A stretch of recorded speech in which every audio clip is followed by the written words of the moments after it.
शख्स जब अकेला खड़ा रहता है तो भाजपा वाले, शिवसेना वाले कैसे उन्हें ताना लगाते हैं, कैसी कैसी बातें करते हैं, मुझसे बात करते हैं, फिर समीर को फोन लगाते हैं। बिलाल मुझे बता रहा था कि रात में 1:30 बजे फोन करे परसों के दिन कि इम्तियाज निकल जाएगा ना।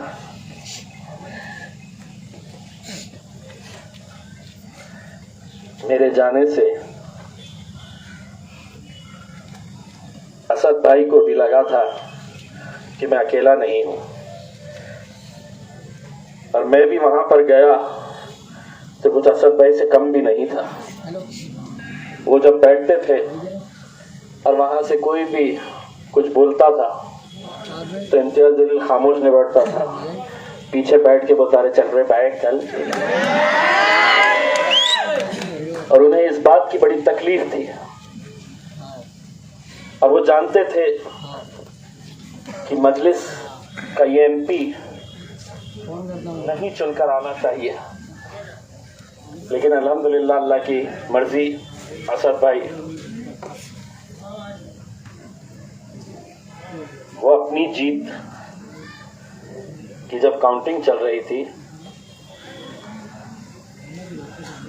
उन्होंने लगातार मुझे फोन कर रहे थे और मैं उनका फोन नहीं उठा रहा था। क्या बोलता कि नहीं साहब, मैं नहीं आ पाऊंगा आपके साथ। तुम्हारी बहुत जरूरत थी वहाँ पे। ये मुनाफिक बस अब मत रो, सब बस अब मत बस।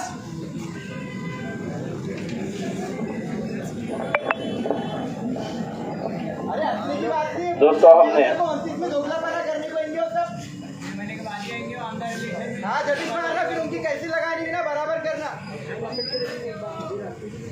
मलिदा गैंग आएंगी ना डबल।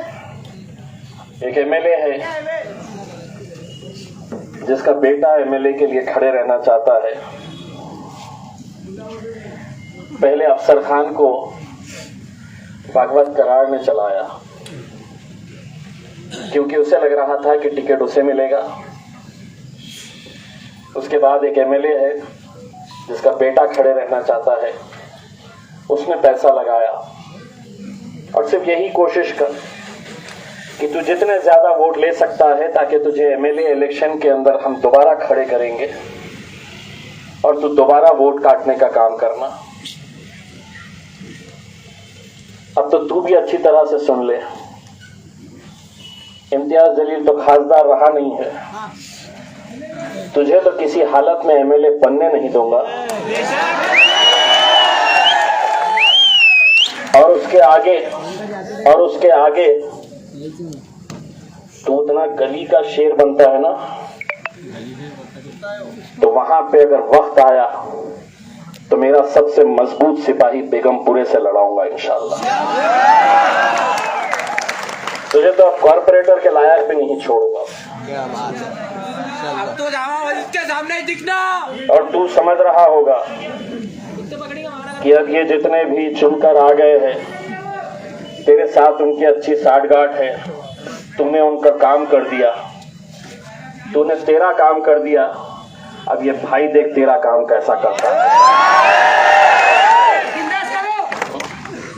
ये इसलिए मैं बोलता हूं ना, बहुत दिनों से 13 तारीख के बाद बोला नहीं था, अब एक बार फिर से बोलता हूं, हम जरा से शरीफ क्या हो गए।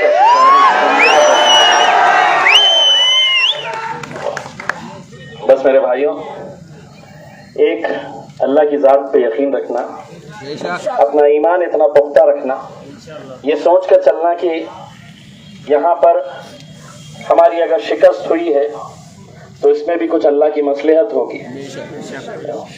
इसीलिए मायूस नहीं होना, दुख होता है थोड़ा, लेकिन सोचो कि कैसे कैसे मैंने नौजवानों को देखा है। एक लड़का मेरे पास आता और जब वो मेरे पास आता मुझे हाथ लगा के ऐसा हिलाता और मुझे कहता थरथराते हुए, इम्तियाज साहब हम निकल जाएंगे ना। और मुझे ऐसा लगता कि मैं उसको अगर यकीन नहीं दिलाऊंगा कि नहीं हम निकलने वाले हैं, बिल्कुल निकलने वाले हैं, तो डट कर फिर, तो मुझे ऐसा लगता था कि ये लड़के को कुछ हो जाएगा करके। मैंने ऐसी दीवानगी देखा हो।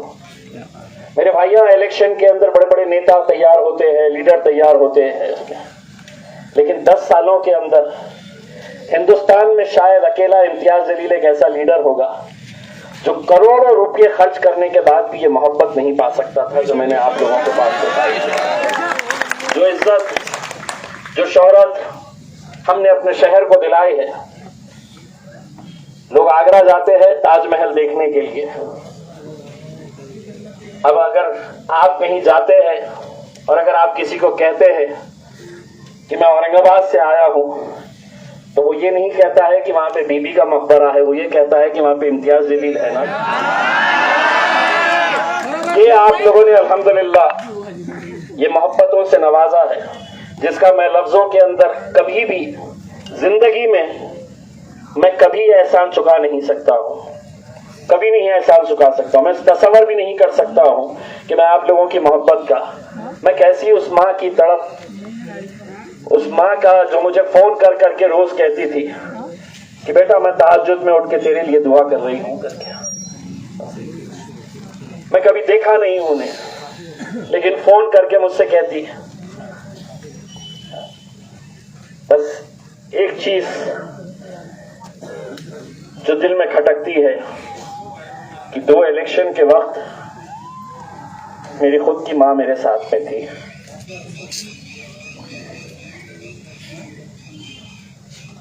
ये इलेक्शन में शायद उसकी दुआ कम पड़ गई, लेकिन मुझे मालूम था कि बहुत सारी लाखों ऐसी माओं की दुआएं मेरे साथ में है। बस नौजवानों, हिम्मत नहीं हारना। इम्तियाज जलील जितनी ताकत के साथ यहां पर आया था, लड़ा था, आज भी अल्हम्दुलिल्लाह उतनी ही ताकत के साथ आपके साथ खड़े रहूंगा मैं इंशाअल्लाह, पूरी ताकत के साथ। और